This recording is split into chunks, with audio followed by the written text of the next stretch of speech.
आता आपण इथे पॅन ठेवलेला आहे गॅसवर. ह्यात मी मोठे 2-3 चमचे तूप टाकते.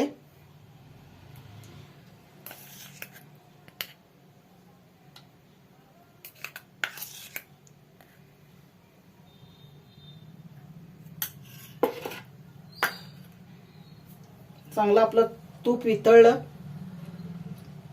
की आपण 2 कप मी बेसन टाकणार आहे. तूप वितळलेलं आहे.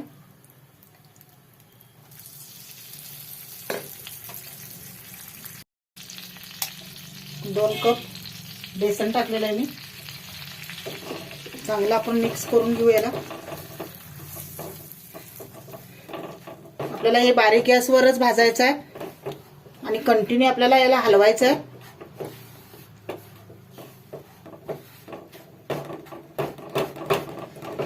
ह्याच्या सगळ्या गुठल्या मोडायला पाहिजेत आपण.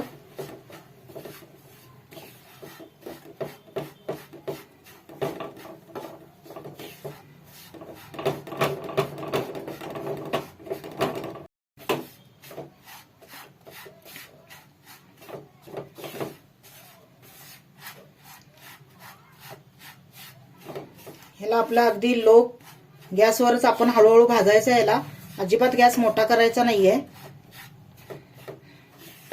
नाही तर करपू शकते आपलं पीठ.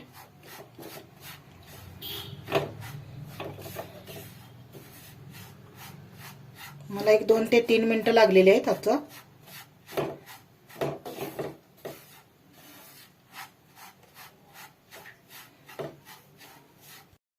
आपल्या बेसनचा हळूहळू कलर बदलत आहे. हे बघा,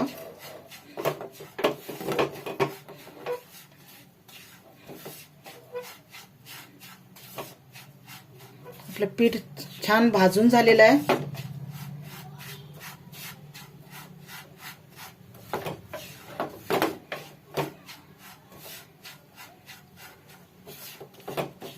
आता हे थोडं मी साईडला ठेवते आणि इथं मी पाक करून घेते.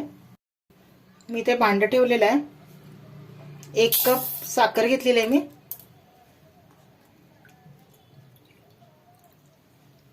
आणि 1 कप पाणी. आपण याचा चांगला 1 तारी पार करणार आहोत, पाक करणार आहोत.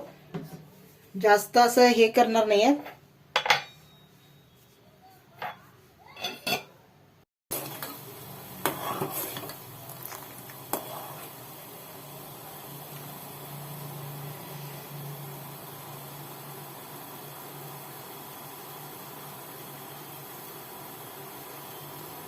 आपला इथं पाक तयार आहे. ह्यात आता मी वेलदोड्याची जराशी पूड टाकते.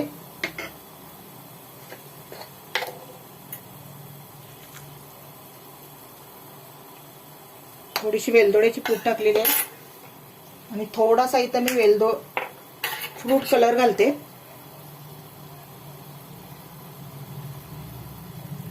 मस्त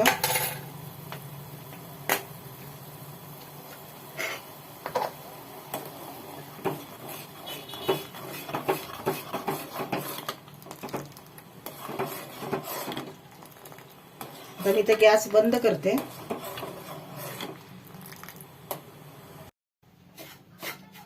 आता इथे मी पाक ह्याच्यात घालते.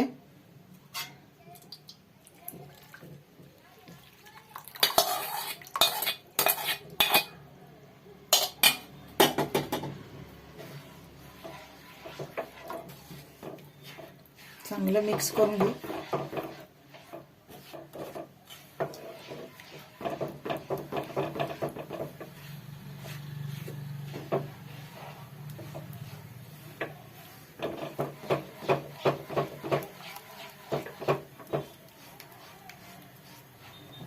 अजिबात कुठल्या होऊ द्यायच्या नाहीत आपल्याला. आणि जर झाल्या तर असं आपण मोडून घ्यायच्या. ह्या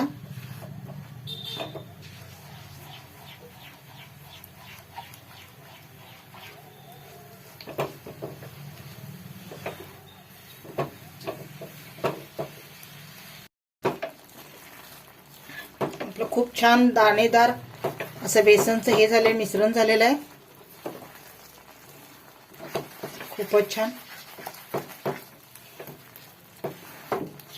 आपल्याला याला कंटिन्यू हलवायचं आहे, नाहीतर आपल्या पॅनला हे मिश्रण चिकटायचं नाही किंवा जळायची शक्यता आहे.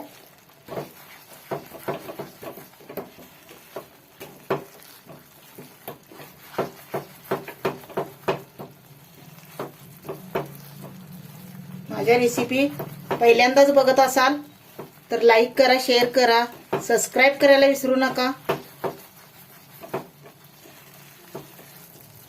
काय वाटलं तर मला कमेंट करून सांगा.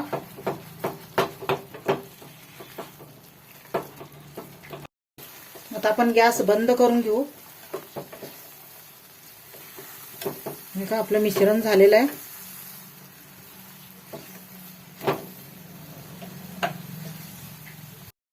इथे मी ट्रे घेतलेला आहे आणि त्याच्या खाली मी बटर पेपर लावलेला आहे. थोडं तेल टाकून, तेल किंवा तूप काही लावलात तरी चालेल.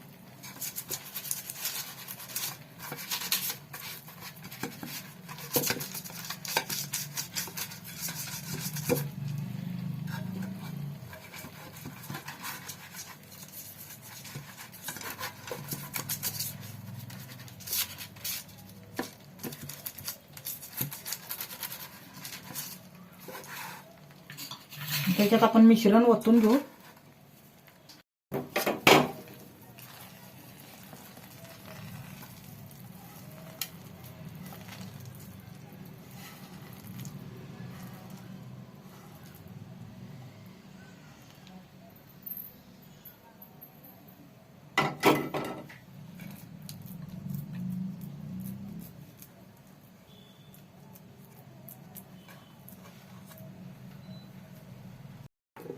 आपलं हे सगळं सेट झालेलं आहे व्यवस्थित.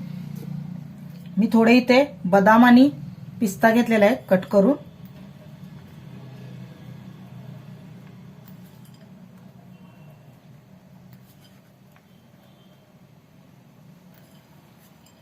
ऑप्शनल आहे, नाही लावलात तरी चालेल किंवा लावलात तरी चालेल.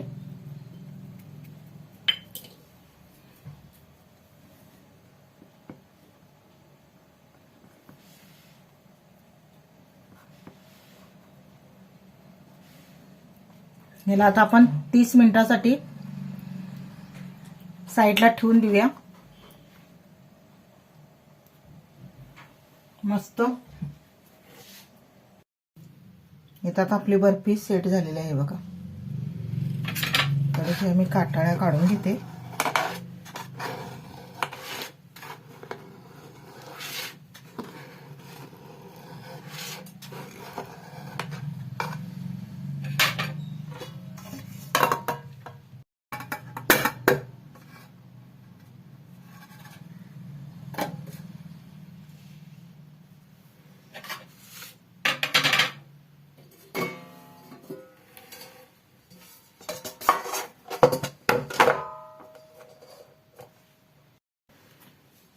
बर्फी बघूया आपण कशी छान झालेली आहे आपली.